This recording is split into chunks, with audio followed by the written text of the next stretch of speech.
आज हम इस वीडियो में पता करेंगे कि स्पा फ्लैम जो टैबलेट है इसको मेनली डॉक्टर के द्वारा किस लिए प्रिस्क्राइब किया जाता है, यानी कि इसका यूजेस क्या क्या होता है और इसको लेने से किस तरह का साइड इफेक्ट देखने को मिल सकते हैं और उसके साथ साथ कौन सा ऐसा जो सावधानियां है वो हम लोगों को बरतनी पड़ेगी। एक एक करके हम सबके बारे में पता करेंगे, तो वीडियो में अंत तक बने रहिएगा। नमस्ते, जय हिंद। आज मैं इस वीडियो में पता करेंगे कि ये जो स्पा फ्लैम जो टैबलेट है इसको मेनली डॉक्टर के द्वारा किस लिए प्रिस्क्राइब किया जाता है और ये जो दवाई है इसको तैयार किया गया है नियो बायोटेक के द्वारा और इसमें कॉम्पोजिशन के तौर पे रहता है ड्रोटावेरिन जिसका क्वांटिटी होता है 80 मिलीग्राम और इसमें कॉम्पोजिशन के तौर पे रहता है एसिक्लोफेनाक जिसका क्वांटिटी होता है 100 मिलीग्राम। अभी अगर बात की जाए ये जो दवाई इसको मेनली डॉक्टर के द्वारा किस लिए प्रिस्क्राइब किया जाता है, यानी कि इसका यूजेस क्या क्या होता है और कौन सा ऐसा बीमारी है जिसके लिए क्या किया जाता है और जिस तरह का बीमारी को रोकने के लिए ये जो स्पा फ्लैम जो टैबलेट है इसको प्रिस्क्राइब किया जाता है। तो उनमें से सबसे पहले आ जाएगा कि अगर किसी को पेट में कुछ प्रॉब्लम होता है, एब्डोमिनल पेन यानी कि पेट में बहुत ज्यादा मात्रा में दर्द होने लगता है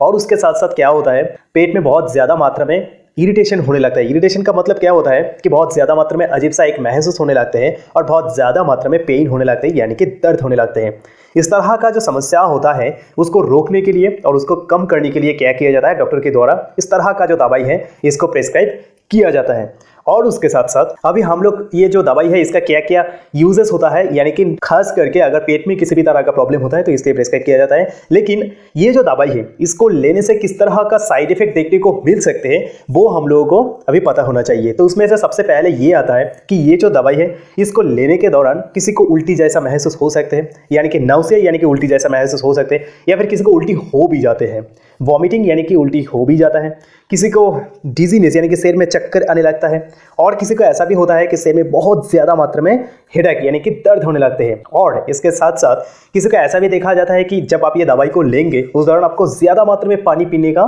शक करेगा, यानी कि ड्राइनेस इन माउथ, मुंह सूखने लगेगा, यानी कि ज्यादा मात्रा में क्या करेगा जो पानी है वो पीने का शक करेगा। और उसके साथ साथ डायरिया जैसा प्रॉब्लम भी देखा जा सकता है ये जो साइड इफेक्ट है इसके तौर पे। लेकिन मैं ये कहना चाहूंगा ये जो साइड इफेक्ट वगैरह मैंने बताया है इसमें और एक है जो कि ज्यादा मात्रा में पसीना आने लगेगा, यानी कि नॉर्मल जितना पसीना होता है आमतौर पे हम लोगों को उससे ज्यादा मात्रा में अगर पसीना होने लगते हैं तो आप ये समझ लीजिएगा कि ये जो दवाई है इसके साइड इफेक्ट के ही प्रभाव से ये हो रहा है ना। और इसके साथ साथ हम जो कुछ भी खाते हैं वो सही तरह से हजम नहीं हो पाते हैं, ये भी क्या है, ये भी एक साइड इफेक्ट के तौर पे देखा जा सकते हैं, देखने को मिल सकते हैं, लेकिन ये बहुत ही कम मात्रा में होता है, देखा ही नहीं जाता है। फिर भी मैं आप लोगों को बता रहा हूँ सिर्फ इसलिए कि इसके बारे में एक प्रॉपर नॉलेज हो जाए, क्योंकि कोई भी अगर आपके घर में कोई भी बुजुर्ग जो है ये दवाई ले रहा है और लेने के साथ साथ जो साइड इफेक्ट वगैरह मैंने बताया है ना इसमें से कोई एक भी अगर होता है तो आप कॉन्शियस हो जाएंगे, आप उनको बता पाएंगे कि हाँ ये जो दवाई है ना इसको लेने से इस तरह का जो साइड इफेक्ट है वो देखने को मिल सकते हैं, इसमें घबराने की कोई बात नहीं है। लेकिन इसमें से कोई भी साइड इफेक्ट अगर बहुत ही ज्यादा मात्रा में होंगे तो मैं यही बताऊंगा कि इस तरह का जो दवाई है इसको लेने के दौरान आपको जरूर डॉक्टर के साथ परामर्श करना पड़ेगा। और अगर बहुत ही छोटा मात्रा में होता है तो आपको बिल्कुल घबराने की इसमें कोई बात नहीं है। लेकिन अभी इसमें सबसे महत्वपूर्ण बात जो ये आ जाता है कि अब ये दवाई तो ले रहा है, हम इसके बारे में कि इसका क्या क्या यूजेस होता है, यानी कि किस लिए डॉक्टर के द्वारा प्रिस्क्राइब किया जाता है, और उसके साथ साथ ये जो दवाई है इसका क्या साइड इफेक्ट वगैरह होता है वो भी हम लोग पता कर लिया। लेकिन